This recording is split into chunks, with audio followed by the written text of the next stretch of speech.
নমস্কার, আমি ময়ূক রঞ্জন ঘোষ। দেখছেন জবাব চায় বাংলা, আপনার 1 নম্বর শো।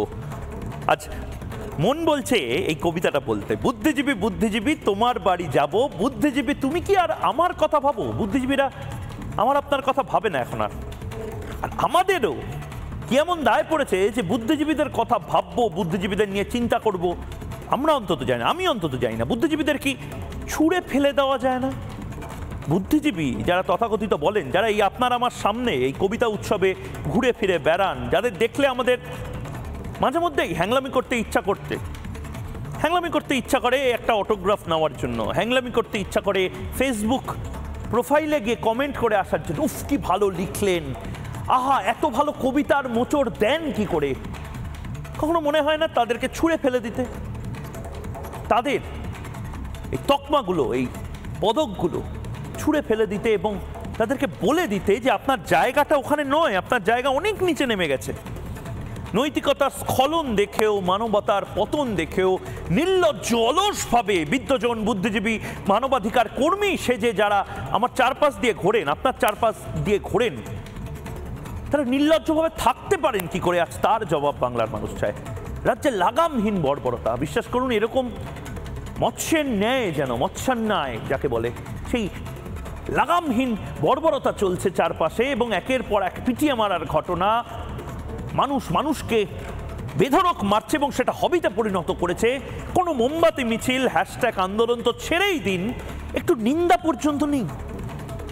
এই যে যারা বড় বড় কবি, এই যে বড় বড় সাহিত্যিক, এই যে বড় বড় সিনেমা করিয়ে যারা, এই যে বড় বড় 100% সিনেমা বানান যারা, একটা বেসিক সামান্যতম মিছিল মিটিং সব ছেড়েই দিন, সামান্যতম নিন্দা করার তাদের কাছে কোনো ভাষা নেই। না আসলে এত টাকা খেয়ে ফেলেছেন এই শেখ শাহজাহানদের কাছ থেকে, এই জেসিবি নামক এই জানোয়ারদের কাছ থেকে, যে তারা বলবেন না কিছু।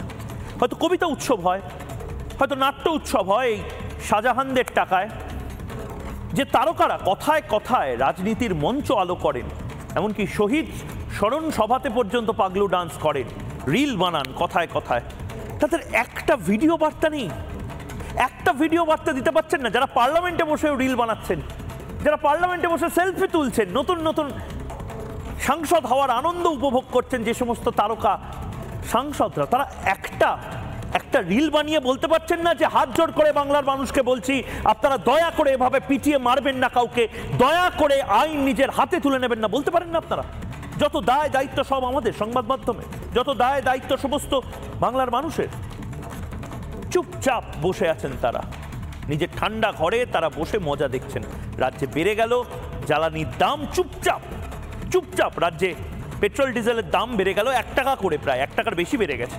দেশ জুড়ে মোদি যদি এই তেলের দাম বাড়াতো, আজকে বুদ্ধিজীবীরা রাস্তায় হয়তো খুন্তি বাটি হাতা নিয়ে বলতেন, দেখো আমরা খাবো কি, নরেন্দ্র মোদি জবাব দাও। আজকে কি করছেন? এই যে রাজ্য যে ভ্যাট বাড়ালো, আজকে কি করছেন? যারা হয়তো কথায় কথায় গর্জে উঠতেন, আজ বাংলার সরকার, রাজ্য সরকার দাম বাড়িয়েছে তেলের, তাই জন্য চুপ। অনেক হয়েছে এবং ঠিক সেই জায়গা থেকে সময় এসেছে এই বেড়াল ফুলিয়ে বাঘ বানানো। কিছু মিনমিনে মিডিয়া এত বছর ধরে, 17-18 বছর ধরে কিছু বেড়ালকে বাঘ বানিয়ে দিয়েছেন, তারপরে টিভির সামনে পাউডার মাখিয়ে বসিয়ে দিয়েছেন, তারপরে বলেছেন দেখো এর মাথায় লেখা আছে বুদ্ধিজীবী, দেখো এর মাথায় লেখা আছে বিদ্বজন, দেখো এর মাথায় লেখা আছে মানবাধিকার কর্মী। এই বাংলার মানুষকে এই বোকা বানানোটা এবার বন্ধ করতে হবে। কেন বলছি? কারণ নির্লজ্জতারও একটা চরম সীমা থাকে। আমার কাছে এই মুহূর্তে আমি 2টো ছবি আপনাদেরকে দেখাবো। মানে আমি বুঝতে পারছি না বুদ্ধিজীবীরা কেন 2টো ছবির মধ্যে তারতম্য করছেন। আমি একবার দেখানোর চেষ্টা করব সেই 2টো ছবি।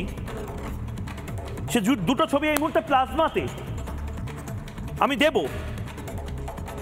কিন্তু তার আগে একবার আপনাদের জিজ্ঞেস করব যে এই ছুঁড়ে ফেলে দেওয়া, এই বুদ্ধিজীবীদের ছুঁড়ে ফেলে দেওয়ার কাজটা, তাদের এই পদক, সেই পদকটাকে ছিনিয়ে নেওয়ার কাজটা কিভাবে শুরু করা যায়?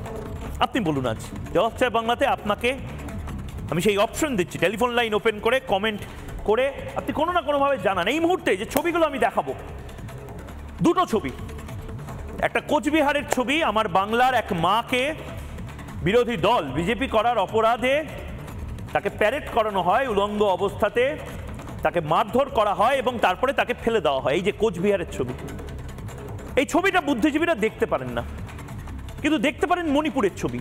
4 মে 2023 কাঙ্গোপোক্কি মণিপুরে নারীর ইজ্জত ভুলণ্ঠিত হয়, সেই ছবি বুদ্ধিজীবীরা দেখতে পারেন।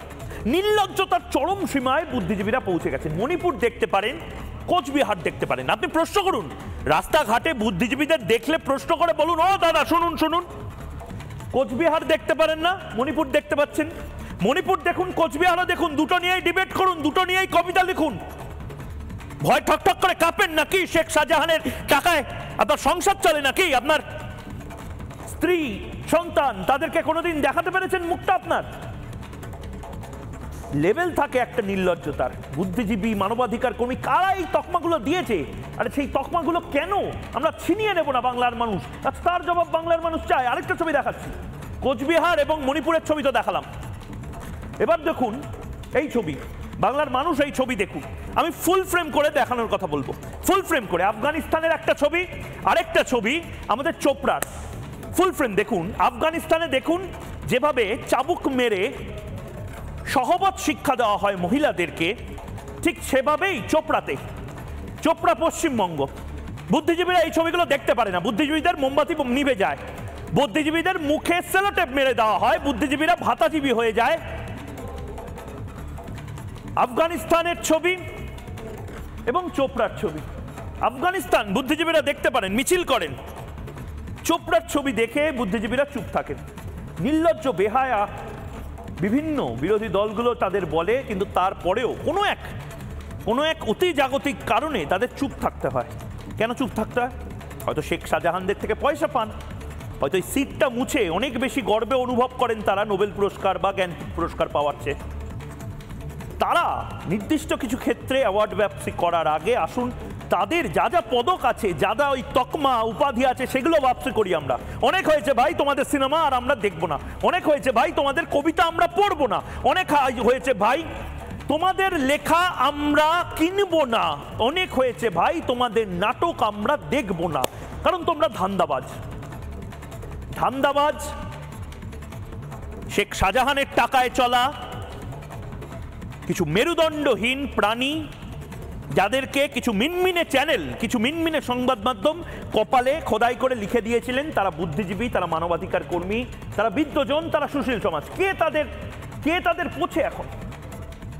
এবং এটা বন্ধ করুন, এই হ্যাংলামোটা তাদের নিয়ে। ও কবি, এই অভিনেতা, এই সাহিত্যিক, যারা সমাজের কোনো কাজে হয়তো আসেন না, শুধুমাত্র নিজের ধান্দাটা বোঝেন, আমাদেরকে আমে দুধে মিশে যায়, আটি গড়াগড়ি খায়, উলুখাগড়ার প্রাণ যায়, আর নেতাদের সাথে তাদেরকে দেখা যায়। এদের নিয়ে হ্যাংলামিটা বন্ধ করুন, কারণ এরা খুব সিলেক্টিভ। আমার আপনার মতন তারা পক্ষ নেবেন না, কারণ তাদের ধান্দাটা সামলাতে হবে। আরেকটা ছবি দেখাবো এই মুহূর্তে আরেকটা ছবি আপনাদেরকে দেখাবো, এবং এই ছবিটা দেখে আপনারা দেখুন। একটা পশ্চিমবঙ্গের ছবি দেখুন, পশ্চিমবঙ্গের ভাইরাল ভিডিও যেখানে পেটানো হচ্ছে। আর আরেকটা ছবি উত্তরপ্রদেশের, এটাও ফুল ফ্রেম করে দেখি। বুদ্ধিজীবীরা উত্তরপ্রদেশে এই ছবিগুলো তারা দেখতে পান, তারা পশ্চিমবঙ্গের এই ছবি দেখতে পারেন। একটা মোমবাতি মিছিল দেখেছেন অপর্ণা সেনের? একটা মোমবাতি মিছিল দেখেছেন যারা পরিবর্তন চেয়েছিল বুদ্ধিজীবীরা? একটা মোমবাতি মিছিল দেখেছেন যারা বড় বড় লেকচার মারেন বিশ্বের সিনেমা নিয়ে, অর্থনীতি নিয়ে, মুদ্রাস্ফীতি নিয়ে, বিশ্বে কেন ডিমের দাম বেড়ে গেল তাই নিয়ে তাদের লেকচার দিতে হয়, মঙ্গল গ্রহে কেন জল কম পাওয়া যাচ্ছে তাই নিয়ে তারা লেকচার দেন? বাংলার এই ছবি নিয়ে তারা লেকচার দিতে পারেন না, বাংলার এই ছবি দেখেও তারা কথা বলতে পারেন না। মেরুদণ্ডহীন কিছু প্রাণী যদি দেখতে হয়, দয়া করে বুদ্ধিজীবীদের দেখুন। এরপরে এই ছবিগুলো দেখানোর পরে আমি কয়েকটা প্রশ্ন আপনাদের সামনে রাখবো। এই প্রশ্নগুলো বাংলার মানুষের প্রশ্ন, সেই প্রশ্নগুলো ময়ূক এই মুহূর্তে আপনাদের সামনে রাখছে এবং সেখান থেকে বিতর্ক শুরু করবে। বুদ্ধিজীবীদের দূর করার সময় এসেছে এই মুহূর্তে। এই যে বুদ্ধিজীবী, এই যে কিছু নির্দিষ্ট সংবাদ মাধ্যম, মিনমিনে চ্যানেল, তারা তল্পিবাহক কিছু মেরুদণ্ডহীন প্রাণীকে বুদ্ধিজীবী, সুশীল সমাজ, মানবাধিকার কর্মী এরকম তকমা খোদাই করে রেখে দিয়েছিল, পাউডার টাউডার মাখিয়ে তাদেরকে টিভির সামনে বসিয়ে দিয়েছিল 17-18 বছর ধরে। রিপাবলিক বাংলা আসার আগে রিপাবলিক বাংলা এসে তাদেরকে বলেছে এটা চলবে না। সময় এসেছে এই বুদ্ধিজীবী, তথাকথিত বুদ্ধিজীবীদের দূর করার সময় এসেছে। দ্বিতীয় প্রশ্ন এই মুহূর্তে দ্বিতীয় প্রশ্ন, ময়ূকের প্রশ্ন, বেড়াল ফুলিয়ে বাঘ বানানো আর কতদিন? আর কতদিন এই বেড়ালদেরকে মিন মিন মিন মিন মিন মিন মিন মিন করে তাদেরকে বাঘ বানানোর খেলাটা চলবে? এই মুহূর্তে আমি ঠিক সেই প্রশ্নটা দিয়ে 3 নম্বর প্রশ্ন এই মুহূর্তে আপনার স্ক্রিনে। বুদ্ধিজীবীদের তকমা থাকা উচিত। বুদ্ধিজীবীরাই নিজেদের যে নিজেরাই পিঠ চাপড়ে দেন, একে অপরের পিঠ চুলকে দেন, এটা বন্ধ হওয়া দরকার। এই বন্ধ হওয়ার কাজটা আসুন আজ আমার আপনার টেলিভিশন স্ক্রিন থেকে আমরা শুরু করি। এবং শুরুটা করার আগে আমার যারা অতিথি রয়েছেন তাদের কাছে যাওয়ার আগে একবার একে শ্রেষ্ঠ পুরস্কার, এই সমস্ত শ্রীটি পুরস্কার আছে না, বিধায়ক শ্রী পুরস্কার দিয়ে দেওয়া উচিত। চোপড়ার এই বিধায়ক, তৃণমূলের বিধায়ক, যে নির্দিষ্টভাবে মহিলাকে আফগানিস্তানের তালিবানের স্টাইলে এখানে বেতের বাড়ি মারা হয়, সেই মহিলাকে পর্যন্ত এই তৃণমূলের বিধায়ক বলে দেন যে দুশ্চরিত্র, একটু বাড়াবাড়ি করে ফেলেছে। এমনিতে আমাদের সমাজে কড়াকড়ি হয়, কিন্তু একে একটু বাড়াবাড়ি করে দেওয়া হয়েছে, ভুল হয়েছে, বারণ করা হয়েছে। দেখুন, একবার দেখুন এই বিধায়কের বক্তব্য। কারণ মহিলাটা স্বামী ছাড়া অসামাজিক কাজ করেছিল, অসামাজিক কাজে গ্রাম্য সালিসি বৈঠক বসেছিল। গ্রাম্য বৈঠকে যা হয়ে আমাদের এই অনুপাতে একটা বিচার আচার করেছে, কিছুটা রং হয়েছে, আমরাও অস্বীকার করছি না যে রং হয়নি, ভুল হয়েছে কিছুটা, গ্রামবাসী মিলে করেছে। তো ওটাকে নিয়ে আমরা দেখতেছি কি হয়। কিন্তু মেয়েটা তো কোনো কমপ্লেন করতে যায়নি, মেয়েটার স্বামী কোনো কমপ্লেন করতে যায়নি, কোনো জবরদস্তি কিছু হয়নি। সমাজকে খারাপ করছিল, তার জন্য গ্রাম্য সালিশ বসে একটা করেছে। তো এটা যেটা করেছে এটা একটু বেশি করে দিয়েছে, এটা নিয়ে আমরাও খুব দুঃখিত। এটা নিয়ে আমরাও যে দিক দিয়ে হয় আর আগামীতে যা থেকে না হয় এই ধরনের আমরাও চেষ্টা করি। এখন তো একটা আমাদের মুসলিম কাস্টের সামাজিক আচার বিচার হয়ে থাকে, কিন্তু বিচারটা যেইভাবে হওয়ার কথা ছিল তা না হয়ে বিচারটা বেশি হয়ে গেছে। এটা নিয়ে আমরাও ওখানকার গ্রামবাসীকে বকাবকি করছি, বা আইনি যা ব্যবস্থা হয় সেটা করবে। নিভেছে বুদ্ধিজীবীদের মোমবাতি। বুদ্ধিজীবীরা এতটাই নির্লজ্জ হয়ে গেছেন এখন আর তাদের বোধহয় এসে টেসেও যায় না। আগে তাও একটা বেসিক রিয়াকশন দিতেন, আগে তাও অন্তত বলতেন যে এই ধরনের অসভ্যতা আমি করা চলবে না আমাদের সাথে, আমাদের একটা প্রেস্টিজ নেই। এখন আর সেই সমস্ত বালাই নেই। কেন? কারণটা কি? তাদের যদি কোনো বালাই না থাকে, এই তথাকথিত সেলফ প্রোক্লেমড এই সমস্ত মানুষকে কেন মাথায় নিয়ে আমাদের নাচতে হবে? যারা এই মুহূর্তে রয়েছেন তাদের সাথে আলাপ করিয়ে দিয়ে রয়েছেন কৌস্তব বাগচি, বিজেপি মুখপাত্র, আইনজীবী, রয়েছেন শুভজিৎ নস্কর, অধ্যাপক, যাদবপুর বিশ্ববিদ্যালয়, অপরদিকে রয়েছেন শতরূপ ঘোষ, সিপিআইএম নেতা, রয়েছেন রাজপুত্র চন্দ্র, রাজনৈতিক কর্মী। আমি প্রথমে কৌস্তব আপনার কাছে যাচ্ছি। কৌস্তব, এই তথাকথিত এই বুদ্ধিজীবীরা যারা মানে তালিবানরাও হয়তো কিছুটা হলেও সভ্যভদ্র হচ্ছে, আর আমরা আর পেছনের দিকে রিগ্রেসিভ হয়ে যাচ্ছি আরও যেন বাংলায়, সেগুলো দেখে একটা আমি অবাক হয়ে গেলাম। 72 ঘন্টায় একের পর এক গণপিটুনির ঘটনা ঘটছে, 7 দিনে 7 জনকে পেটানো হচ্ছে, কোথাও প্যারেড করানো হচ্ছে নগ্নভাবে, কোথাও এই ধরনের কথাবার্তা বলা হচ্ছে চোপড়ায়, যেগুলো ভাষাতেও আমি প্রকাশ করতে পারি না বাংলা টেলিভিশনে। একটাই তথাকথিত বুদ্ধিজীবী, তথাকথিত মানবাধিকার কর্মী, সুশীল সমাজ, ব্লা ব্লা ব্লা ব্লা, এতদিন ধরে যে নামগুলো দেওয়া হয়েছে, তাদের একটা কোনো রিয়াকশন নেই। খুঁজে পেতে আমাদের দেখতে হচ্ছে যে কে কখন টুইট করেছে, আদৌ কেউ ফেসবুকে লিখেছে কিনা। মেরেছে কে? তাজিমুল, তার নেতাকে হামিদুল, দল করে কি তৃণমূল। কোন বুদ্ধিজীবীর বাপচোদ্দ পুরুষের ক্ষমতা আছে একটা কথা বলবে? বুদ্ধিজীবীদের কোথায় দেখতে পাওয়া যায়? 21শে জুলাইয়ের মঞ্চে দাঁড়িয়ে সব বসে হাততালি দিচ্ছে। ওই হাততালি দেওয়ার জন্যই কেউ সিরিয়ালে কাজকর্ম করে খাচ্ছে, কেউ ওই যাত্রা 2-1টা পাচ্ছে। এদের সব বাড়িতে হাঁড়ি চড়া বন্ধ হয়ে যাবে। প্রতিবাদ করার সাহস আছে? বেসিক্যালি এই মুহূর্তে ওই সকল বুদ্ধিজীবী যারা রয়েছে, ওই 2-4টে যাত্রা সিরিয়াল এইসব নিয়ে করে কমে খাচ্ছে, বইটই বিক্রি হচ্ছে শাস্ত্রী তৃণমূলের বদান্যতায়। ওই লম্বা দাড়িওয়ালা একটা ছিল না, কাকের ছবি টবি আঁকতো, ওকে দেখতে পাওয়া যায় কোথাও? বড় বড় ডায়লগ দিত আগে। বড় বড় সব অভিনেতা অভিনেত্রীরা যাত্রাপালা করে বেড়ায়, বড় বড় থিয়েটার করে বেড়ায়, কি সুন্দর একদম। বাইরে মণিপুরে কিছু হলে, হাতরাস কিছু হলে এমন করছে যেন তাদের নিজেদের বাড়িতে কেউ একদম কিছু করে দিয়ে গেছে। অথচ পশ্চিমবঙ্গের এই ধরনের ঘটনা ঘটছে তখন তারা সমস্ত নিশ্চুপ।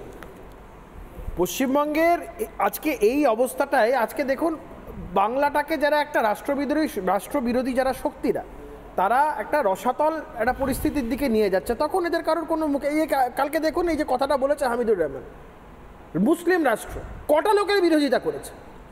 একজন নির্বাচিত বিধায়ক তিনি বলছেন এ তো মুসলিম রাষ্ট্র, বাংলাকে মুসলিম রাষ্ট্রে পরিণত করার যে চক্রান্ত তৃণমূল এবং দেশবিরোধী শক্তিরা করছে, এর বিরুদ্ধে গর্জে উঠেছে কোন বুদ্ধিজীবী, কোন রাজনৈতিক কর্মী পশ্চিমবঙ্গের মাটিতে?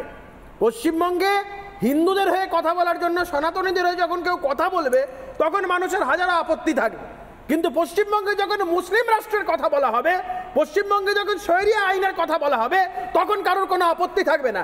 রাস্তায় যখন একজন মহিলাকে ফেলে পেটানো হবে, তখন কারোর কোনো আপত্তি থাকবে না। কিছু বললেই মণিপুরের হাতরাসে চলে যাবে। মোমবাতি যখন কিছু হলে মণিপুরের হাতরাস হলে মাথায়, কানে, চোখে, নাকে মোমবাতি গুঁজে রাস্তায় বেরিয়ে পড়ছে। এখন কোথায়? না, আমি একটা কথা বলছি, আমি শতরূপের কাছে যাওয়ার আগে, শতরূপ দুটোই খারাপ। আমি মণিপুরের ছবিও দেখাচ্ছি, আমি কোচবিহারের ছবিও দেখাচ্ছি। আমি দর্শকদের বলবো, আমি চাই না বিশ্ব ভ্রমণ করতে, কিন্তু আমি আফগানিস্তানের যে ছবি এবং তার পাশাপাশি বাংলায় চোপড়ার যে ছবি, দুটোই দেখাচ্ছি একসাথে। এবং এইটায় যদি সংবাদ মাধ্যম হিসাবে আমাদের দেখাতে, আমাদের বলতে কোনো আপত্তি না থাকে, বুদ্ধিজীবীদের তথাকথিত, তোমরাও হয়তো দীর্ঘদিন ধরে তুমি টেলিভিশন করছো, এই বেড়াল ফুলিয়ে বাঘ বানানোর যে খেলাটা চলেছিল, তাদেরকে এখন কেন দেখতে পাওয়া যাচ্ছে না? দেখো, আমি না মমতা ব্যানার্জির খুব বিরোধী, কিন্তু আমি সত্যিই বলছি ময়ূক, আন্তরিকভাবে মমতা ব্যানার্জির একটা কাজ খুব ভালো করেছেন পশ্চিমবাংলায়, আমি যেটাকে সত্যি, আমি যার জন্য মমতা বন্দ্যোপাধ্যায়ের প্রতি আজীবন কৃতজ্ঞ থাকবো, তা হচ্ছে আমরা পশ্চিমবাংলায় বাঙালি জাতি তো চিরকালই বুদ্ধিজীবীদেরকে খুব সম্মান করেছে, এবং যেহেতু আমরা একটা ইন্টেলেকচুয়াল রেস বলেই আমরা নিজেদেরকে দাবি করি, সেহেতু তো আমরা ছোটোবেলা থেকে অনেককে না খুব কি বলবো, খুব উঁচু চোখে দেখে বড় হয়েছি। তাদেরকে আমরা খুব সৎ মানুষ ভাবতাম, চিন্তাভাবনার প্রশ্নে অত্যন্ত ঋজু মানুষ ভাবতাম। তারা যে কোনো সময় যে কোনো অন্যায়ের বিরুদ্ধে একটা আপরাইট অবস্থান নেবেন, তাদের কাছ থেকে এটা আশা করতাম। তাদের সৃষ্টির মাধ্যমে যখনই কোনো অন্যায়ের প্রতিবাদ করেছেন, তাদের সেই প্রতিবাদের সততাকে আমরা বিশ্বাস করতাম।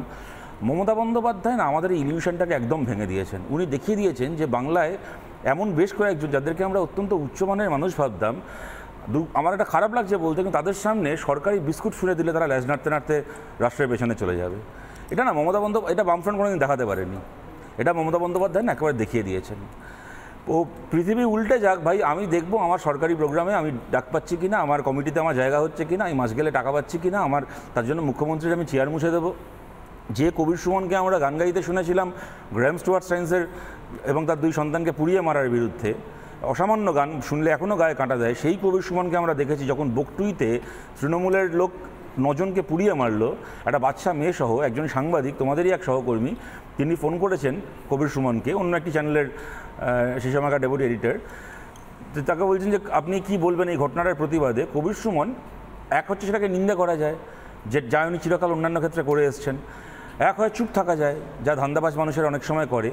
কবির সুমন খিল্লি করছেন, বলছেন একটু কাফি ডাক শুনবেন, বলে 2-1 লাইন কাফি ডাক গেয়ে দিলেন। ছ্যাবলামি মারছেন জিনিসটাকে নিয়ে। একটা 9 বছরের বাচ্চা মেয়েকে প্রথমে কোপানো হয়েছে, তারপর জ্বালিয়ে পুড়িয়ে মেরে দেওয়া হয়েছে, সেটাকে নিয়ে এই সোকল্ড বুদ্ধিজীবী, এদেরকে আমরা বিবেক মনে করতাম, আমাদের বিবেকের প্রতিনিধিত্বকারী মনে করতাম, সেটাকে নিয়ে ছ্যাবলামি মারছে। সরকারি বেনিফিটের এমন মোহ। সুতরাং এই যে মমতা বন্দ্যোপাধ্যায় আদৌ পানি, অনেকে তো পান তো বটেই, তাই জন্য সে কারণে আজকে ছেলেমেয়েরা রাস্তায় বসে অনশন করছে, চাকরি বাকরি পাচ্ছে না, সেই সময় উনি এসে পুরস্কার দিচ্ছেন, দাঁড়িয়ে মহানায়ক সম্মান, হ্যান সম্মান, ত্যান সম্মান, 1 লাখ, 1.5 লাখ, 2 লাখ, 2.5 লাখ করে পুরস্কার দিচ্ছেন। একদল বুদ্ধিজীবী লাইন দিয়ে হাত পেতে দিয়ে পুরস্কার নিচ্ছে। এদেরকে বুদ্ধিজীবী বলো। তবে আমি তার পাশাপাশি এইটাও বলছি, যেমন এইটা ঘটনা যে আজকের এই কোচবিহারের ঘটনার প্রতিবাদে কি চোপড়ার ঘটনার প্রতিবাদে আমরা এই শুভপ্রসন্ন কবির সুমনদের মুখ থেকে কোনো প্রতিবাদ শুনবো না, তেমন আবার এটাও ঘটনা যেটা তুমি বলছিলে যে মণিপুরও খারাপ, এটাও খারাপ, মণিপুরের প্রতিবাদও কখনো রুদ্রনীল ঘোষের মুখ থেকে আমরা শুনবো না, এটাও সত্যি।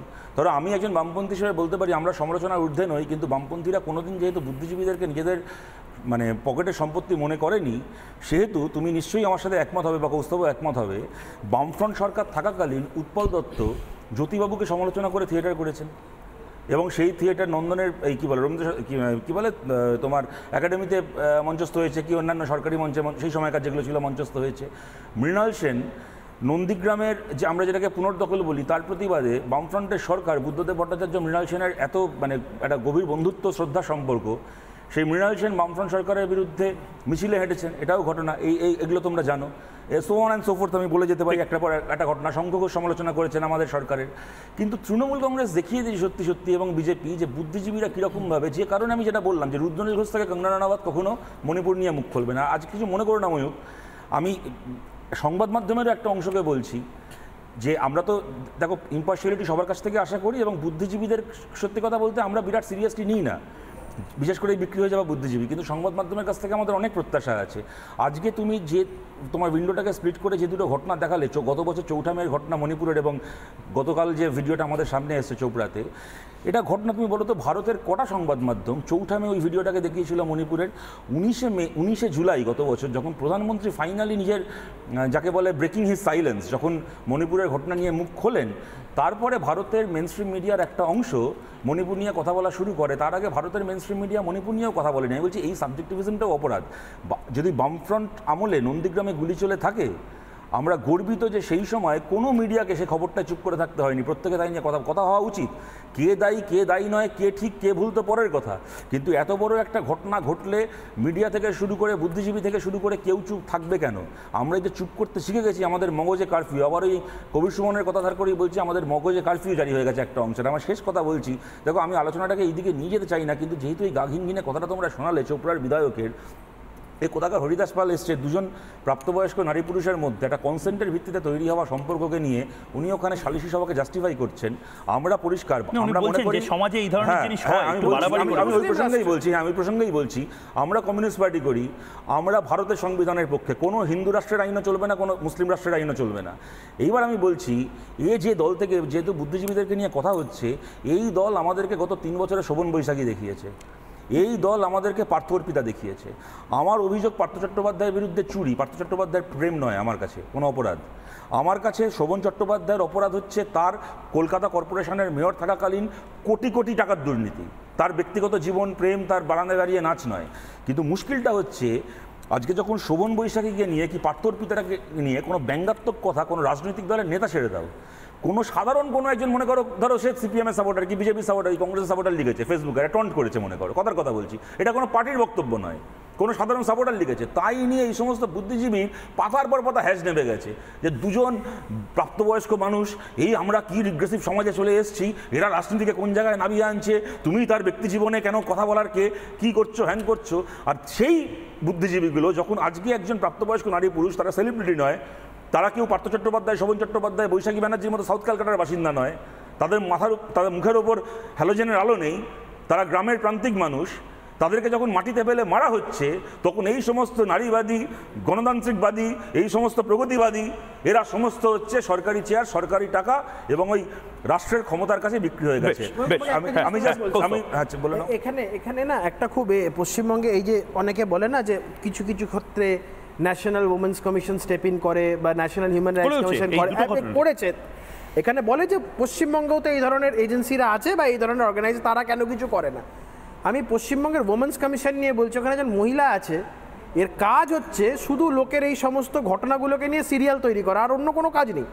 যত অভিযোগ জমা পড়ে, আমি এটা তোমাকে অন রেকর্ড বলছি, ওই মহিলা যিনি আছেন, আমি নাম করছি না রুচিতা বাদে, তাই যত কমপ্লেন জমা পড়ে, আমি তোমাকে দায়িত্ব নিয়ে বলছি, আমি খুব ভালো এই বিষয়টা জানি বলে বলছি, ও কমপ্লেনগুলো নিয়ে সিরিয়াল তৈরি করতে বেশি ব্যস্ত হয়, ওগুলোকে অ্যাড্রেস না করে, ওগুলোকে এই গ্রিভান্সগুলো রিড্রেস না করে, ও কমপ্লেনগুলোকে নিয়ে স্ক্রিপ্ট বানাতে বেশি ব্যস্ত, টাকাও পায় না একদম। এবং মমতা বন্দ্যোপাধ্যায় এই সমস্ত লোকেদেরকে পুষছে। আমি কথাটা আমি খুব খুব সচেতন ভাবে ইউজ করি। আমি একটা যোগ করি, তারপর নিশ্চয়ই বাকিটা বলবে। তাই যেহেতু কমিশনের প্রসঙ্গটা উঠলো, আমি বলছি যদি পশ্চিমবাংলায় কোনো কমিশন কাজ করতে চায়ও, তার পরিণতি কি হয় আমি তোমায় বলি। হিউম্যান রাইটস কমিশন, অশোক গাঙ্গুলিকে, জাস্টিস অশোক গাঙ্গুলিকে মমতা বন্দ্যোপাধ্যায় এনে চেয়ারপারসন করেছিলেন। সেই অশোক গাঙ্গুলি যখন সুদীপ্ত গুপ্তকে পুলিশ কাস্টাডিতে পিটিয়ে মারার বিরুদ্ধে একটা ওনার তো কোনো রায় দেওয়ার এখতিয়ার নেই, কিন্তু যখন হিউম্যান রাইটস কমিশনের পক্ষ থেকে একটা অবস্থান নেওয়া হলো যে সুদীপ্তর কাস্টোডিয়াল খুনটা অপরাধ এবং সুদীপ্তর বাবাকে পশ্চিমবঙ্গ সরকারকে ক্ষতিপূরণ দিতে হবে, সেই অশোক গাঙ্গুলিকে তাড়ানোর জন্য তার ব্যক্তিগত চরিত্র হনন থেকে শুরু করে নোংরামির একবারে শেষ তল স্পর্শ করলো মমতা বন্দ্যোপাধ্যায় খালি তাকে সরাবে বলে। এই হচ্ছে পশ্চিমবাংলাতে যদি কোনো কমিশন, ওদের অ্যাপয়েন্ট করা কমিশন যদি কাজটা করতে চায়, তার এই পরিণতি হয়। বেশ, আমি একদম মানস ভট্টাচার্যের পোষা মুরগিগুলোকেই ডাকবে কমিশনের মাথায় এখন, যারা ওনার কথায় ভোরবেলা উঠে ডাকবে। পোষা মুরগি ছাড়া কে থাকবে এখন এখানে পশ্চিমবাংলার কমিশনে? ইয়েস বসদের রাখতে হবে। আমি মানস ভট্টাচার্য আমাদের সাথে যুক্ত হয়েছেন। মানস ভট্টাচার্য লেখক, গবেষক। মানসবাবু, এটা বোধহয় আপনারও মানে এই দায়টা আপনাকেও নিতে হবে, আমাকেও নিতে হবে। এই হ্যাংলামিটা, আমরা যেরকম আইসক্রিম দেখলে আমাদের ওই জিভ বেরিয়ে যায়, আমরা ভালো খাবার দাবার দেখলে যেরকম জিভ বেরিয়ে যায়, ঠিক সেভাবেই এই একজন লিখেওছে ইনফ্যাক্ট যে বাংলায় বুদ্ধিজীবী বলে কিছু নেই ময়ূকদা, শুধু ধান্দাবাজ জীবী বুদ্ধি ধান্দার জন্য ব্যবহার করে। পার্থ দত্ত বলে একজন লিখেছে। আপনারাই তো এদেরকে মাথায় তুলে রেখেছেন। এরা যখন কোনো একটি বিষয় নিয়ে সমাজের বিবেক হয়ে যাওয়ার চেষ্টা করে, কোনো মিনমিনে চ্যানেলে তারা বসে বছরের পর বছর বসে তাদের মাথায় কাউকে বুদ্ধিজীবীর চেয়ার দিয়ে দেওয়া হয়, কাউকে মানবাধিকার কর্মীর চেয়ার দিয়ে দেওয়া হয়। আপনারাই তো এদেরকে বিশ্বাসযোগ্যতা তৈরি করার জায়গা তৈরি করে দিয়েছেন গ্রামের মানুষগুলোর কাছে। আজকে কি হলো? ময়ূরদা, যদি আমাকে জিজ্ঞেস করেন, আমি ব্যক্তিগতভাবে বলবো যে সোনাগাছিতে যারা পেটের দায়ে অভাবের তাড়নায় দেহ বিক্রি করে তাদেরকে বলা হয় দেহজীবী, আর কলকাতাতে যারা নাম যশ এবং পেটের দায়ে নিজেদের বুদ্ধি বিক্রি করে তাদেরকে বলা হয় বুদ্ধিজীবী। দুইয়ের মধ্যে খুব একটা তফাৎ নেই, দুজনেই কেউ দেহ বিক্রি করে অভাবের তাড়নায়, আর কেউ নিজের বুদ্ধি বিক্রি করে নিজেদের নাম যশের তাড়নায়। সুতরাং এই দুইয়ের মধ্যে কোনো তফাৎ নেই, এই দুইয়ের মধ্যে তুলনাটা খুব স্বাভাবিক। এই মুহূর্তে যদি পশ্চিমবঙ্গের অবস্থার কথা বলো, তাহলে মহাভারতের উদ্যোগ পর্বের একটা খুব ভালো গল্প আছে। সেটা হচ্ছে ধৃতরাষ্ট্র সঞ্জয় সংবাদ। যখন কুরুক্ষেত্রের যুদ্ধ হয়ে গেছে, যখন প্রচুর মানুষ মারা গেছে, ধৃতরাষ্ট্রের পুত্ররা মারা গেছে, তখন সঞ্জয় ধৃতরাষ্ট্রকে গিয়ে বলছেন যে আপনাকে এবার প্রেত কার্য করতে হবে, মানে ছেলেপুলের শ্রাদ্ধ করতে হবে, চারিদিকে শ্মশান তৈরি হয়েছে। তো তখন ধৃতরাষ্ট্র বলছে যে এরকম কেন অবস্থা হলো, মানে আমি কেন প্রেত কার্য করবো, আমার 100 ছেলের শ্রাদ্ধ কেন করব? তো তখন বিদুর তাকে বললেন, ভাবনা উচিত ছিল প্রতিজ্ঞার কালে, আপনি রাজধর্ম পালন করতে ব্যর্থ হয়েছেন, সে কারণে আজকে আপনাকে এই মহা শ্মশানের ছবি দেখতে হচ্ছে। যে দেশের প্রশাসনের ভূমিকা গান্ধারীর মতো যারা চোখ বেঁধে থাকে, যে দেশের পুলিশের ভূমিকা ধৃতরাষ্ট্রের মতো, সেই দেশে পাড়ায় পাড়ায় দুর্যোধন দুঃশাসনের জন্ম হবে, সে দেশে কখনো যুধিষ্ঠির অর্জুনের জন্ম হবে না। এই রাজ্যে এখন প্রশাসন চোখ বেঁধে আছে গান্ধারীর মতো, ধৃতরাষ্ট্র শুধু রাষ্ট্র ধরে আছে, চালাতে বাধ্য। সুতরাং রাজ্যে পাড়ায় পাড়ায়, সেটা চোপড়া থেকে সন্দেশখালী, দুর্যোধন দুঃশাসনদের দাপট বাড়বে, এ নিয়ে কোনো রকমের সন্দেহ নেই, যতক্ষণ না প্রশাসন তার চোখ খুলছে, ধৃতরাষ্ট্র তার রাজধর্ম পালন করছে। মানসবাবু, আপনার কাছে আমি যাব, আবার আমি আপনার কাছে যাব, কিন্তু শুভজিৎ বাবুও রয়েছেন এখানে, রাজপুত্র রয়েছে। তার আগে একবার দুই লেখক কবি রিপাবলিক বাংলায় তারা নিয়মিত প্যানেলিস্ট হিসেবে আসেন, আজ তারা এই অনুষ্ঠানে আসার ইচ্ছা প্রকাশ করলেও সময়ের অভাবে আমরা এক হয়ে তাদেরকে লাইভে দেখাতে পারছি না। একবার দেখে নিই বিনোদ ঘোষাল এবং বিনায়ক বন্দ্যোপাধ্যায় ঠিক কী বলছেন জবাব চায় বাংলাতে।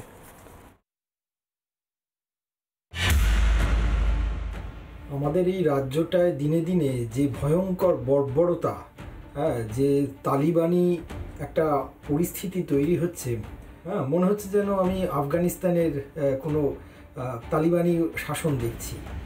এই কি দেখবার ছিল আমাদের পশ্চিমবঙ্গের বাসী হয়ে? আজকাল দেখা যায় দুটো শ্রেণীর বিশিষ্টজন তৈরি হয়েছে। একদল যারা সুযোগ সুবিধা পেয়ে গেছেন, তাদের মুখ চুপ।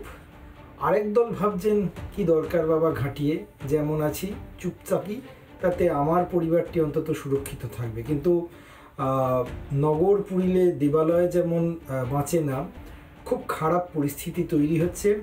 এবং সমবেতভাবে যদি এই মুহূর্তে তীব্র প্রতিবাদে না নামা যায়, তাহলে কিন্তু আজ যেটা ভিডিওতে দেখছি, কাল আমার এই পরিস্থিতির ভিডিও কিন্তু অন্য কেউ তুলবে। শুভজিৎ বাবু কি বলবেন, এই বাংলায় যে বর্বরতা চরমে, এগুলো সব দেখা যাচ্ছে, এগুলো সিক্রেটলি হচ্ছে না, তারপরেও মানে এই বুদ্ধিজীবী যারা তথাকথিত বলা হয় তাদের এই যে হিরণ্ময় নীরবতা, প্রতিবারই বলি আমরা, মানে এবার একটা হেস্তনেস্ত করা হোক, স্টপ করে দেওয়া হোক, এরকম কি এটা মনে হয় না, ব্যান করে দেওয়া হোক?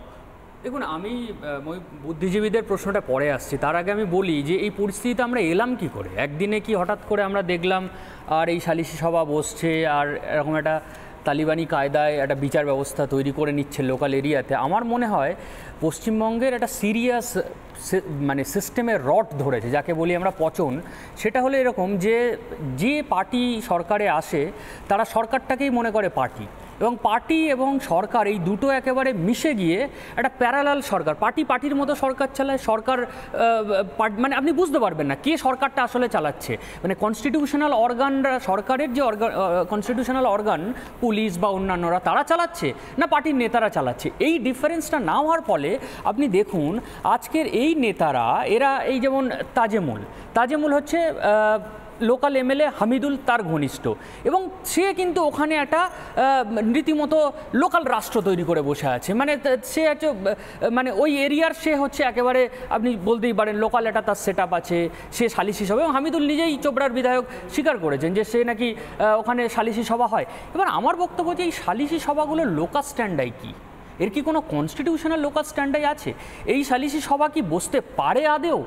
এবং পুলিশ, এবং আমি সেটাই বলছি, এবং এই যে সালিশি সভা এই বর্বর যার নাম তাজেমুল, এই যে বসাতে চেয়েছে দুটো, যেটা শতরূপ বললেন যে দুটো অ্যাডাল্ট যারা কনসেন্ট নিয়ে তারা থাকবেন কি না থাকবেন, কি করবেন। ভারতবর্ষের প্রধান বিচারপতি দুদিন আগে মাননীয় মুখ্যমন্ত্রীকে জুডিশিয়াল একাডেমির একটি প্রোগ্রামে এসে বলেছেন যে এখানে হিউম্যান ডিগনিটিকে কনস্টিটিউশন প্রায়োরিটি দিয়েছে, টলারেন্সকে কনস্টিটিউশন প্রায়োরিটি দিয়েছে, কনস্টিটিউশন এটা এনশ্রাইন করা রয়েছে, এটা কনস্টিটিউশনের ভিশন যে মানুষ মানুষের মতো করে থাকবে, আমরা তাদের প্রোটেক্টর, আমরা তাদের সার্ভ করব। এবার জাস্ট একটু 2 মিনিটের জন্য আমি একটু থামাচ্ছি আপনাকে, কারণ আমি জানি না কি হচ্ছে বাংলাতে। এটা তমলুকে এবার আবার গণপিটুনির অভিযোগ, এই মুহূর্তে চোর সন্দেহে যুক্ত বেধড়ক মার, এই মুহূর্তে ব্রেকিং নিউজ যেটা আসছে আমার কাছে, জবাব চায় বাংলাতে। 2 তরুণী সহ এক বাচ্চাকে আটক করে এলাকাবাসী, পিচমোড়া করে মারধর করে এলাকাবাসী, সেই ছবি এই মুহূর্তে আপনারা দেখছেন। 3 জনকে উদ্ধার করে পুলিশ। এবার তমলুকে গণপিটুনির অভিযোগ, চোর সন্দেহে জুটল বেধড়ক মার, 2 তরুণী সহ এক বাচ্চাকে আটক করে এলাকাবাসী এবং তারপর বেধড়ক মার দেওয়া হয়। আমি শুভজিৎ বাবু, এই খবরগুলো আসছে একের পর এক, মানে কিছু কি একটা, মানে আমি জানি ক্লিপস ভাইরাল হয়, আমি জানি সংক্রমণ মহামারী কালে ভাইরাল হয়, মানে এটা ভাইরাল হচ্ছে, এটা আমাদের জন্য তো খারাপ। গোটা বাংলা এখন গণপিটুনির খবর দেখাচ্ছে, গোটা দেশ এখন দেখাচ্ছে কোন দেশে কোন জায়গাতে কি হচ্ছে না হচ্ছে। হেলথে একটা সাংঘাতিক রোগ হয় যেটাকে বলা হয় মাল্টি অর্গান ফেলিওর। এই সরকারকে দেখে আমার মনে হচ্ছে যে এদের মাল্টি অর্গান ফেলিওর হয়েছে, এবং এটা যে হয়েছে তার বড় কারণ নবান্নতে যে একেবারে স্ট্রিমিং করে যে মিটিংটা হয়েছে, সেখানে মুখ্যমন্ত্রীকে নিজেকে, মন্ত্রীদেরকে এবং পার্টির নেতাদের রেস্ট্রেন করতে হয়েছে যাতে সরকারের পুলিশ তারা যাতে ঠিক করে কাজ করতে পারে। এবং আপনি বলছেন পুলিশ কাজ করছে না, এগুলো আটকানো না, আপনি দেখুন, না হলে ফুলবাড়ি শিলিগুড়ির এরিয়াতে একটা লোকাল নেতাকে অ্যারেস্ট করতে হলো, এবং পুলিশ এই প্রথম বোধহয় স্বাধীনতা পেল এবং তারা নিজেদের মতো করে গিয়ে গুঁড়িয়ে দিল বা বুলডোজার। আমি যদিও বুলডোজার জাস্টিসের সমর্থন করি না এবং আমরা সে নিয়ে বিস্তর আলোচনা করেছি। আমি বলছি আজকের হামিদুলের কথায় ফিরে আসি, এই যে চোপড়ার এমএলএ, সে মুসলিম কাস্টমস, কেউ বলে হিন্দু কাস্টমস, এখানে মুসলিম কাস্টমস হিন্দু কাস্টমসের কথা কনস্টিটিউশন তো বলেনি প্রোটেক্ট করতে। না, বলছেন মহিলা যে মার খাচ্ছে সে নির্লজ্জ মহিলা, উনি বলছেন দুশ্চরিত্র মহিলা, উনি বলছেন ক্যারেক্টারলেস। আমি বলছি হামিদুলের এগেইনস্টে আপনি অ্যাকশন নেবেন না? হামিদুল যে ওই নারীর যে চরিত্র হনন করলো ক্যারেক্টারলেস বলে, হামিদুল কি করে জানলো ওই নারীর চরিত্র ঠিক নেই? হামিদুলের চরিত্র নিয়ে কেউ প্রশ্ন করবে না? হামিদুল যে আমি একবার বাকিদের একটু থামাচ্ছি এই মুহূর্তে। আমি যেহেতু অনুরোধ করেছিলাম দর্শক যারা কথা বলতে চান আমার সাথে, দমদম থেকে এই মুহূর্তে অরিজিৎ দাস এই মুহূর্তে টেলিফোন লাইনে রয়েছেন। অরিজিৎ বাবু, ময়ূক বলছি, খুব সংক্ষেপে আপনার বক্তব্যটি বলুন।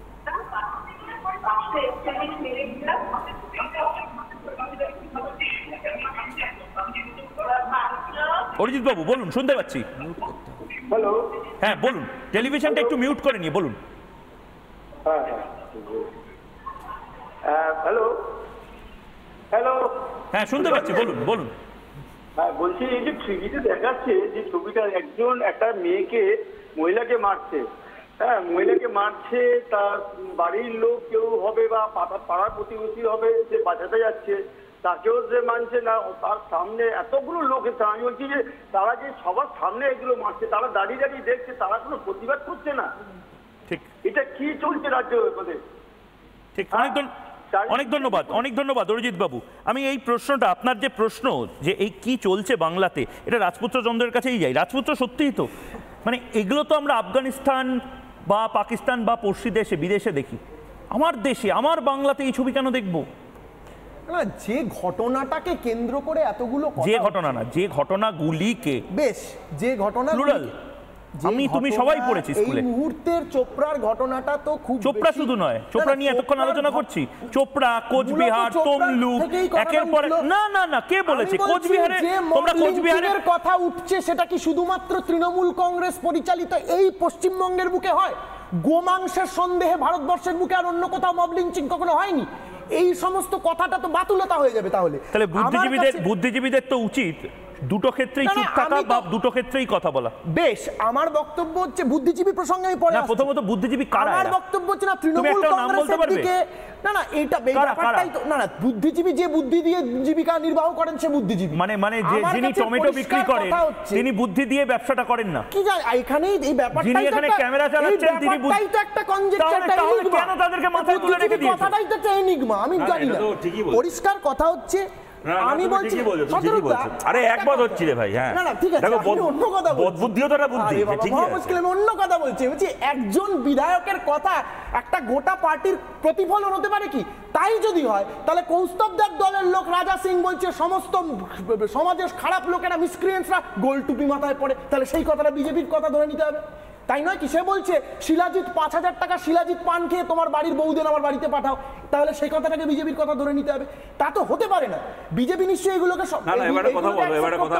তোমাকে জিজ্ঞেস করছি, বলছি এগুলো যে হতে পারে না, এবার আমাদের কি একটু সুবিধা হতো না এটা হতে পারে না ধরে নিতে, যদি সেই বিধায়কের বিরুদ্ধে মমতা বন্দ্যোপাধ্যায় ব্যবস্থা নিতেন? আজকে তৃণমূল কংগ্রেস কিন্তু এটাকে কন্ডেম করেছে। এই বক্তব্যটা কন্ডেমনেশন ধুয়ে জল খাবো না, ওরা তো বলে একটা ডিউ কোর্স রয়েছে। হ্যাঁ, সেটা কি? সেই ডিউ কোর্সটা কি জানতে চাই। এটাকে কন্ডেম করেছে, ভবিষ্যতে এটা শৃঙ্খলা কমিটি কি ব্যবস্থা নেয়? এই যে মুসলিম রাষ্ট্র কথা যে বলাটা, এটা নিয়ে দলের কি স্ট্যান্ড? ওরে বাবা, পশ্চিমবঙ্গে দাঁড়িয়ে, পশ্চিম বাংলায় দাঁড়িয়ে মুসলিম রাষ্ট্র বলা, এই মুসলিম না, এটা কোনো ছোট বিষয় নয়, এটা কোনো ছোট বিষয় নয়। ভারতবর্ষের একটা অঙ্গরাজ্যকে তারপরেও শান্তি হচ্ছে না, এটা আমাদের বিভাজনকারী রাজনীতি বলা। এছাড়া কি তোমাদের বিভাজন কথা? এই বিভাজন বলেনি এই যে এমএলএ সে বড় মিথ্যাবাদী, জেসিবি কে জাস্টিফাই করে থাকে। তৃণমূল কংগ্রেসের কথা বলা হয়েছে। ভারতবর্ষের মতো একটা দেশে অঙ্গরাজ্যে কথা বলে কেউ শুনতে পারে না। এক এক করে শোনো ভাই, শোনো না, যদি কি বলতো মমতা বন্দ্যোপাধ্যায় যদি তোমার মতো তৃণমূলপন্থী বুদ্ধিজীবী হতেন, তাহলে ওনার কাছ থেকে আমরা খালি কন্ডেমনেশনটাই আশা করতাম, কেমন? কিন্তু যেহেতু উনি রাজ্যের মুখ্যমন্ত্রী, সেহেতু একটা ক্রাইমকে খালি কন্ডেম করলে হয় না, তার বিরুদ্ধে ব্যবস্থা নিতে হয়। এই শোনো, শান্ত হয়ে শোনো। দ্বিতীয় কথা হচ্ছে, শুভজিৎ যে কথাটা বললো, আমার মনে হয় ও একটা অত্যন্ত গুরুত্বপূর্ণ কথা বলেছে, তা হচ্ছে এই যে সালিশি সভা। দেখো, পশ্চিমবাংলার পঞ্চায়েত একটা সময় খালি ভারত না, গোটা পৃথিবীতে একটা মডেল ছিল। যখন রাজীব গান্ধী দেশের প্রধানমন্ত্রী, আমাদের চূড়ান্ত রাজনৈতিক বিরোধী, সেই সময় রাজীব গান্ধী পশ্চিমবাংলায় পঞ্চায়েতের মডেল থেকে বলেছিলেন যে গোটা দেশে এই মডেলে আমরা পঞ্চায়েত চালু করব। ইউগো সাভেজ ভেনেজুয়েলার রাষ্ট্রপতি ছিলেন সেই সময়, তোমাদের মনে থাকবে 2005 সালে পশ্চিমবাংলার পঞ্চায়েতের মডেল দেখেছিলেন ভেনেজুয়েলা থেকে পশ্চিমবাংলায় এসে, এবং বলেছিলেন ল্যাটিন আমেরিকায় ভেনেজুয়েলার মধ্যে একটা দেশে আমরা পশ্চিমবাংলার মডেলে ত্রিস্তরীয় পঞ্চায়েত চালু করতে চাই। সেই পশ্চিমবাংলা আজকে খাপ পঞ্চায়েত আর সালিশি সভার পঞ্চায়েত হয়ে গেছে। একটা তালিবানি স্টাইলে চাবুক মারা হচ্ছে। আমি ভাই একসাথে শুভজিৎ, যেটা হচ্ছে যে দেখো, এই হরিয়ানা উত্তরপ্রদেশ সম্পর্কে আমরা এই ধরনের কথাগুলো শুনতাম একটা সময়, তাই নিয়ে হিন্দিতে সিনেমা তৈরি হতো, খবরের কাগজে রিপোর্ট বেরোতো, সালিশি সভায় এটাকে মারধর করা হয়েছে, গাছের ডালে মেরে ঝুলিয়ে দেওয়া হয়েছে। আজকে হরিয়ানা উত্তরপ্রদেশ যে জিনিস পেছনে ফেলে এসছে, পশ্চিমবাংলা আজকে সেই জিনিসকে পেছন দিকে হেঁটে গিয়ে আহরণ করছে। আর আমি লাস্ট একটা কথা বলছি, আমি অত্যন্ত আন্তরিকভাবে তোমাদেরকে বলবো, আমরা কিন্তু এখানে আলোচনা করছি বুদ্ধিজীবীদের ভূমিকা নিয়ে, তৃণমূলপন্থী বুদ্ধিজীবীদের ভূমিকা নিয়ে। আজকে পশ্চিমবাংলায় কিন্তু অনিক দত্ত, কমলেশ্বর মুখার্জি, মানসী সিনহার মতো বুদ্ধিজীবীরা রয়েছেন, বাদশা বৈত্র, সৌরভ পল্লদিরাও রয়েছেন, দেবদূত ঘোষরাও রয়েছেন। সুতরাং সব বুদ্ধিজীবী যে তৃণমূলের অন্যায়ের বিরুদ্ধে চুপ থাকেন তা নয়, কিন্তু 100 বার আমাদেরকে প্রশ্ন করতে হবে যে এই যে একটা অংশ আছে যারা নিজেদেরকে বিরাট একেবারে খালি আঁতেল বলে নয়, কিছুটা বামপন্থী বলে বলে দেখান, তাদের সিপিএমের প্রতি মূল রাগটা হচ্ছে সিপিএম আর যথেষ্ট বামপন্থী নেই, তারাই হচ্ছে আসল বামপন্থী, এই শুভা প্রসন্ন, যোগেন চৌধুরী মার্কা এই ধরনের বুদ্ধিজীবী। এরা বেসিক্যালি যেটা চায় ময়ূক, আমি বলছি যে Prestige of the left, privilege of the right. আমি বামপন্থী আতেল সাজার যে সামাজিক হচ্ছে একটা কী বলবো একটা সম্মান, সেটাও নেব। আবার তৃণমূল কংগ্রেসের সঙ্গে কি ক্ষমতায় যে আছে তার পাশে থেকে তার থেকে যা কিছু টাকা পয়সা, বাড়ি গাড়ি, সুযোগ সুবিধা নেওয়ার, আমি সেগুলোকেও চেটে পুটে নেব। এই ধরনের বুদ্ধিজীবী হতে সাবধান। এদের মুখোশটাকে মানুষের সামনে খুলতে হবে। তবে আমার ধারণা মানুষ এদেরকে চিনে গেছেও। তৃণমূলের কোনো সমর্থকও তৃণমূলপন্থী বুদ্ধিজীবীদেরকে আর সেই গুরুত্ব দেয় না যা হয়তো আজ থেকে 10 বছর আগে দিত। ঠিক ঠিক। আমি একবার একটা টেলিফোন নিয়ে নিই। একজন দর্শক আছেন, তিনি নিজের নাম জানাতে চান না, উত্তর 24 পরগনা থেকে বলছেন। কে বলছেন বলুন? আমি ময়ূক বলছি, আপনার বক্তব্য আপনি রাখতে পারেন। হ্যালো, বলুন। হ্যালো ময়ূক। হ্যাঁ বলুন। হ্যাঁ বলছি, এই বাংলাতে যা হচ্ছে, হ্যাঁ আমার কথা শুনতে পাচ্ছেন তো? শুনতে পাচ্ছি, বলুন দিদি। হ্যাঁ, বাংলাতে যা হচ্ছে গত 5-7 বছর, তা আমরা পশ্চিমবাংলাতে পালানোর মতন অবস্থা। এই যে তারা ক্ষমতায় যে সরকার আছেন, কোথায় কোথায় মণিপুর, কোথায় কোথায় উত্তরপ্রদেশ, কোথায় কোথায় গুজরাট নিয়ে আলোচনা করে। আরে বাবা, নিজেদের এখানে কি হচ্ছে সেটা দেখো, বা সেটাকে সমাধান করার চেষ্টা করো। আমাদের তো রাস্তায় বেরোনো ভয়ের কারণ হয়ে যাচ্ছে, যা করছে। আর সিপিএম এর আমলে এরকম কোনোদিন ছিল না, কংগ্রেস আমলে কোনোদিন ছিল না। এই সরকার, মমতা সরকার, সবাই জানে যে মমতা মহিলা, গরিবের মেয়ে, সমাজের কল্যাণ করবে। অনেক ধন্যবাদ দিদি। আমি শুভজিৎ নস্করের কাছে যাব, মানস দাও রয়েছেন। শুভজিৎ বাবু, এই যে মানে একেবারে সাধারণ মানুষ, তারা ফ্রাস্ট্রেটেড, তারা ইরিটেটেড, কিন্তু তাদের হাতে কিছু অপশন নেই। মানে তারা জানেন যে যতই যা হোক না কেন আসবে তো তৃণমূল কংগ্রেসই। দেখুন, শুধু সাধারণ মানুষ ইরিটেটেড না, পুলিশও ইরিটেটেড না, সবাই ইরিটেটেড। আমি একটা জিনিস বুঝতে পারছি না, তাহলে তৃণমূল কংগ্রেসকে ভোট কারা দিচ্ছে? পুলিশ যে ইরিটেটেড, কৌস্তব ইরিটেটেড, তুমি ইরিটেটেড, পুলিশ ইরিটেটেড বলছো, তাহলে ভোটটাকে দিচ্ছে? পুলিশ যে ইরিটেটেড ছিল, এবং পুলিশের যে 2 মিনিট লাগে না তার রিটকে এস্টাবলিশ করতে, যে পুলিশি রিট, সেটা পুলিশ দেখিয়ে দিয়েছে। তার মানে পুলিশ বা কনস্টিটিউশনাল যে অর্গান, তাদের এফিসিয়েন্সিকে নিয়ে প্রশ্ন তোলার সময় আসেনি। প্রশ্ন হচ্ছে যারা পরিচালনা করছে তাদের মাথায় যিনি বসে আছেন।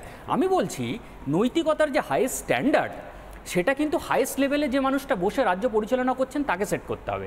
হাঁসখালির ঘটনার সময় আপনার মনে থাকবে কিভাবে ভিকটিম ব্লেমিং করা হয়েছিল। ক্রিশ্চিয়ান, ওই যে পার্ক স্ট্রিটের ঘটনায় যে নারী সুজেট জর্ডন, তার চরিত্র হনন করা হয়েছে। মানে আমি বিভিন্ন জায়গায় নাম এসছে, এবং ও নিজে একটা আর্টিকেল লিখেছেন, আমি সেই জন্য বলছি, যদি এটা আমি জানি। কিন্তু আমি বলছি এই যে ভিকটিম ব্লেমিং যখন উপর থেকে আসে, তখন এই হামিদুল বেড়ে ওঠে, তখন এই তাজেমুল বেড়ে ওঠে, তখন শিবু বেড়ে ওঠে। যে কথাটা বলছে না, হামিদুলের বক্তব্যকে কন্ডেম করতে পারবে, কিন্তু হাঁসখালিকে নিয়ে মমতা বন্দ্যোপাধ্যায় যেটা বলেছে সেটাও তৃণমূল কন্ডেম করতে পারবে না। হামিদুলটা কে? তৃণমূল কংগ্রেস। আরে মমতা ব্যানার্জি কে জানো? মমতা ব্যানার্জি কেউ তৃণমূলে? মমতা ব্যানার্জি কে জানো? মমতা ব্যানার্জির নাম শুনেছো? মমতা ব্যানার্জির নাম শুনেছো? এই ভাই, এটা জিজ্ঞেস করো তো। এই ভাই, শুনেছো? আমি বলছি তো, হাঁসখালি নিয়ে কি বলেছিল শুনেছো? আর কথা ছেড়ে উত্তর দাও। হাঁসখালি নিয়ে কি বলেছে? আরে ভাই, তোমার প্রশ্ন কিসের পার্সপেক্টিভ রে ভাই? কিসের পার্সপেক্টিভ?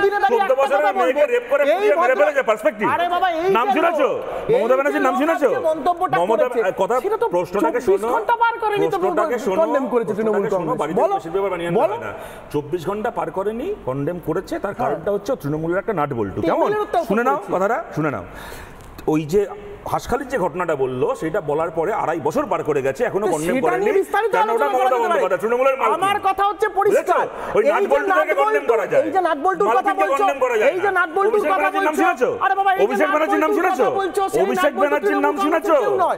মমতা ব্যানার্জি কেউ তো, মমতা ব্যানার্জি কেউ তো, কথা কেউ তৃণমূল কংগ্রেস কিন্তু কন্ডেম করেছে। মুখ্যমন্ত্রীটা করতে পারে না। আর কি মুশকিল, সেটা তার চোপড়ার বিধায়কটা করতে পারে, ভবানীপুরের বিধায়কটা করতে পারে না। কি মুশকিল, এই ঝগড়া চলতে থাকবে।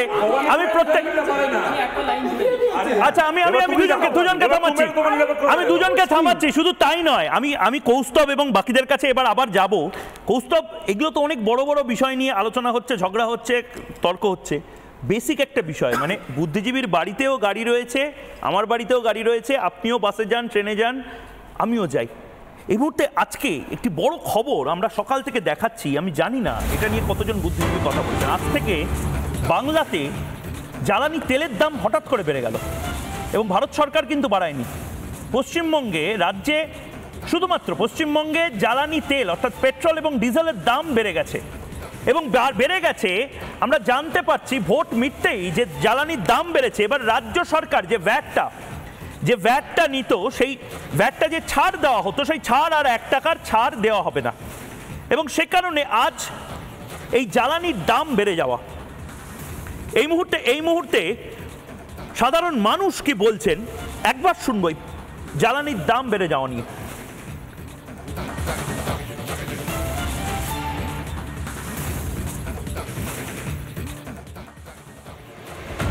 এখন এইভাবেই চলতে হবে, সমস্যার আর কি। সমস্যা তো এখন যেভাবেই মানে আমাদেরকে চলতেই হবে।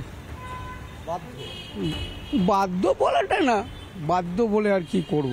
ভোটের আগে সবাই বলবে দাম কমিয়ে দেবো, দাম করিয়ে দেবো, এই করে দেবো, সেই করে দেবো। তো ভোটের পর তো সবাই জানার এটা বাড়বেই। সবজির বাজার বাড়ছে, তেলের দামও বাড়ছে, সবই বাড়ছে। দাদা অসুবিধা তো হবেই, সব মানুষেরই হবে। আজকের আমরা নয় ভরেছি, আমরা মধ্যবিত্ত, যারা আরও নিচে তাদের তো আরও অসুবিধা হবে না। যারা মানে দিন আনে দিন খায় তারা কি করবে, তাদের ওই অবস্থা হবে। আমাদের এই দেশে থাকতে হবে, ট্যাক্স, এটা short of tax, extra tax government নেয়, আমাদের দিতে হবে। আমরা we have no other option. আমরা না নিয়ে থাকতে পারবো না, এটা আমরা হাত বেঁধে আমরা we are living this country. বাকি বুঝতে পারছেন কি বলতে চাচ্ছি আমি, বাধ্য নিতে হবে। আমি কৌস্তবের কাছে যাব। কৌস্তব, মমতা বন্দ্যোপাধ্যায় বলেন যে এত ডিজেল পেট্রোলের দাম বাড়ালে কি করে চলবে, সবজির দাম বাড়ালে। আরে মমতা বন্দ্যোপাধ্যায়ের রাজ্যে বাড়ছে, অন্য রাজ্যগুলোতে বিজেপি শাসিত রাজ্যে আজকে আবার কমেছে। সবথেকে জুজু দেখানো হয় যে রাজ্যটাকে নিয়ে। এটা নিয়ে অন্তত বুদ্ধিজীবীরা বলেন। আমি সব রাজ্য ছেড়ে দিচ্ছি, গুজরাট নিয়ে তো সবথেকে বেশি জুজু দেখানো হয়। সে গুজরাটে 94 টাকা পেট্রোলের লিটার, আর আজকে আমাদের এখানে পশ্চিমবঙ্গে কোন অবস্থা। এটা নিয়ে মানে বুদ্ধিজীবীদের বাড়ির ছেলেমেয়েরা কি গাড়ি করে যাতায়াত করে না? বুদ্ধিজীবীদের পেট্রোল ডিজেল লাগে না, ওদের নিজেদের কাছে অনেক তেল আছে, লোককে তেল মারে, ওদের এমনি তেলে চলে যায়, ওদের আর তেল কিনতে হয় না বাজার থেকে, ওদের যথেষ্ট তেল আছে, ওদের ওই তেল মেরেই তো বেঁচে আছে, আর কিছু না। আমি একটা কথা শুধু বলবো ময়ূকের আগের প্রসঙ্গটা থেকে, যেটা নিয়ে কথা হচ্ছিল, তুমি অন্য সমস্ত কিছু ছেড়ে দাও। আজকে কামারহাটিতে তৃণমূলের একটা কাউন্সিলরকে ধাক্কাধুক্কি দিয়েছে, মারধর করেছে, ওই শ্রীতমা বলে মেয়েটি যে আছে কাউন্সিলর। তুমি সাধারণ মানুষের নিরাপত্তা ছেড়ে দাও, তৃণমূলের কাউন্সিলর নেতা নেত্রীদের সুরক্ষা নেই। তুমি এখানে এই রাজ্যে কার সুরক্ষার কথা বলবে? পশ্চিমবঙ্গের মহিলা মুখ্যমন্ত্রী যে তার নিজের, সাধারণ মানুষ গোল্লায় যাক চুলোয় যাক, কেউ কিছু দেখে না পশ্চিমবঙ্গে। তৃণমূলের কাউন্সিলর এবং মদন মিত্রর অত্যন্ত ঘনিষ্ঠ একজন কাউন্সিলর, তাকে মারধর করা হয়েছে, গালাগাল দেওয়া হয়েছে, এই হচ্ছে অভিযোগ। আর পশ্চিমবঙ্গে আমি শুধু একটা কথা শুধু বলবো, পুলিশের যে ভূয়সী প্রশংসা করার বিষয়টা, আমি বলছি পুলিশের যদি সিদ্ধারা সোজা থাকতো পশ্চিমবঙ্গে এই ধরনের ঘটনা ঘটতো না। একটা ঘটনা ঘটেছে, 3 থেকে 4 ঘন্টা ধরে ফেসবুকে পোস্ট হয়েছে, টুইটারে পোস্ট হয়েছে, বিভিন্ন জায়গাতে সোশ্যাল মিডিয়াতে পোস্ট হয়েছে, এত কিছু হয়ে গেছে, ততক্ষণ অবধি পুলিশের রেসপন্ড করার ক্ষমতা হয়। যখন আমি এটাই বলছি, তাহলে তো পুলিশ বাই প্রশাসনকে এত বাহবা দিয়ে লাভ নেই। আমি মানুষদার কাছে যাবো, একদম সময় সংক্ষিপ্ত। মানুষদা, এই জায়গা থেকেই এই ছবি, এগুলো কিন্তু মানে আজকে এগুলো নিয়ে চুপ থাকার মানে কিন্তু মানুষদা কালকে এগুলো আপনার বাড়ির পাশেও হতে পারে। এই তালিবানি শাসন, ভাবতে পারছেন আপনার বাড়ির সন্তান তাকে চাবুক মারা হচ্ছে এভাবে সালিশি সভায়। একটা ঘটনা নয়, কিন্তু একটা ঘটনা আমরা বলতে পারি, একটা ঘটনা সামনে এসেছে। চোপড়ার মতো বিভিন্ন জায়গায় এরকম প্রচুর পকেট তৈরি হয়েছে এবং ওখানকার এমএলএ একটা খুব ভালো কথা বলেছে যে এই রকম এবারের বিচারে একটু বাড়াবাড়ি হয়ে গেছে। তার মানে এর আগে এরকম অনেক বিচার হয়েছে, কিন্তু বিষয় যেটা আরো ভয়ঙ্কর, যেটা রাজপুত্রকে বলবো, যে এটা কিন্তু শুধু মব লিঞ্চিং এর ঘটনা নয়। মুর্শিদাবাদের এমএলএ যখন বলেছিল 30% 7% কেটে ফাঁসিয়ে দেবো, তার বিরুদ্ধে প্রশাসন কি ব্যবস্থা নিয়েছে আজ পর্যন্ত? আজকে ওই এমএলএ কে কেন বিধানসভা থেকে সাসপেন্ড করা হবে না যে এটা মুসলিম রাষ্ট্রের আইনে বিচার হয়েছে, এই কথা বলার জন্য মব লিঞ্চটাকে কেন সামনে আনছি? তার থেকে কিন্তু বিষয়টা অনেক বেশি ভয়ানক, আমাদের আরো বেশি সাবধান হওয়া উচিত, কারণ এটা মুসলিম রাষ্ট্র নয়। আমি বলছি পশ্চিমবঙ্গে এত বেশি মেন্স রাইটস অ্যাক্টিভিস্ট যারা গজিয়ে উঠেছে, তাদেরকেও তো আমি দেখতে পাচ্ছি না, তারা কোথায়? এখানে এই যে ঘটনাটা ঘটেছে, এবং তার সাথে আমি আরেকটা জুড়ে দিই, আমি বলছি দায়িত্ব নিয়ে এবং নিজের অভিজ্ঞতা থেকে, পঞ্চায়েত লেভেলে মব জাস্টিস রীতিমতো একটা মেন স্ট্রিম হয়ে উঠেছে এবং প্রতিনিয়ত আপনি যদি শাসক দলের বিরুদ্ধে কোনো রকম প্রতিবাদ বা প্রতিরোধ করেন বা কোনো নৈতিক স্ট্যান্ড নেন, আপনার বাড়ি ঘিরে ফেলা হবে। আমার কাছে ফুটেজ আছে, আমি অন রেকর্ড আপনাকে বলছি, এইটা থেকে বের করতে হবে। এবং এটা শুধুমাত্র, আমি জাস্ট একটা কথা বলছি যে তৃণমূলকে ভাবতে হবে এই পার্টি দুদিন পরে যখন চলে যাবে, যারা এই মব লিঞ্চিং করছে বা মব জাস্টিস করছে, তারা আবার যে শাসক দল হবে সেদিকে চলে যাবে, এই পার্টিটা থাকবে না। একদম আমার একদম সময় শেষ। আমি মানুষের, যাদেরকে আমি প্রশ্ন করেছিলাম, বুদ্ধিজীবীদের ভণ্ডামি ধরে ফেলেছে মানুষ, এই মুহূর্তে ফেসবুক এবং এক্স হ্যান্ডেলে কে কত শতাংশ ভোট দিয়েছেন, ইউটিউবে এই মুহূর্তে আমি ডেটা এখনো পাইনি, কারণ ইউটিউবে এখনো ভোটিং চলছে। এই মুহূর্তে ফেসবুকে দেখি একবার কত শতাংশ মানুষ ভোট দিয়েছেন। বুদ্ধিজীবীদের ভণ্ডামি ধরে ফেলেছে মানুষ, প্রশ্ন করেছিলাম, 90% বলছেন হ্যাঁ, 10% বলছেন না। এক্স হ্যান্ডেলে এই মুহূর্তে, এক্স হ্যান্ডেলে কে কত শতাংশ ভোট দিচ্ছেন? প্রায় 32,000 ভোট এই মুহূর্তে সোশ্যাল মিডিয়াতে পড়েছে, তার মধ্যে থেকে 82% মানুষ বলছেন হ্যাঁ, বুদ্ধিজীবীদের ভণ্ডামি ধরে ফেলেছে মানুষ, এবং 18% বলছেন না। ইউটিউবে আপনারা এখনো ভোট দিতে পারেন, এই ভোট চলছে, এবং আপনারা জবাব চায় বাংলাতে অংশগ্রহণ করতে পারেন। জবাব চায় বাংলার বিতর্ক এখানেই শেষ হলো, কিন্তু ইউটিউবে এখনো আপনারা দেখতে পারেন এবং অংশ করতে পারেন। একটা ছোট্ট বিরতি।